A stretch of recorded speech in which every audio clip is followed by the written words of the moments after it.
La résidence surplombe la Méditerranée et la ville de Nice.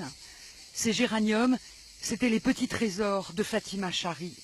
Aujourd'hui, le chant des cigales se mêle aux psalmodies des versets du Coran. Dans une chambre, sa famille, ses amies marocaines prient pour cette femme qui a été assassinée jeudi soir sur la promenade des Anglais. Dans le salon, les hommes discutent et mangent quelques dattes. Avant-hier, son fils aîné et son mari ont laissé Fatima seule quelques minutes pour garer leur voiture. Quand ils l'ont retrouvée dans la foule, c'était déjà trop tard. Il y avait déjà une dame quand je suis arrivé qui faisait un massage cardiaque. Je l'ai assisté en restant impuissant, quoi. Après, les pompiers sont venus prendre le relais. Ils ont mis le défibrillateur en attendant qu'ils nous demandent de s'écarter pour choquer. Mais ils ne demandaient que de répéter le massage cardiaque parce qu'ils ne trouvaient pas de pouls. Je sais comment ça marche. Ils ne trouvaient pas le pouls. Et au bout de 2 fois, 3 fois, le pompier il a dit je crois que c'est fini. Mon père, entre-temps, il est tombé dans les pommes. Voilà, et je criais maman, ce qui me reste, c'est que je criais maman, lève-toi, et les petits à côté en train de regarder, en train de pleurer, c'est ça qui me reste. Très très choquant. Je vois ma femme déjectée par terre.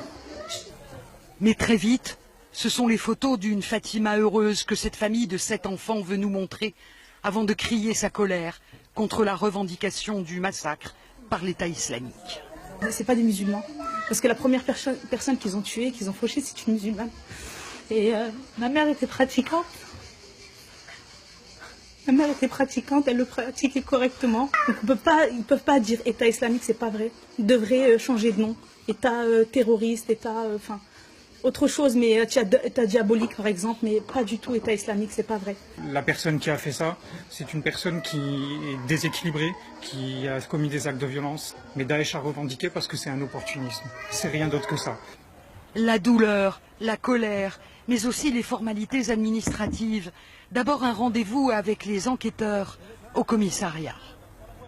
On est obligé d'assumer. Ça fait partie de la suite. Donc voilà.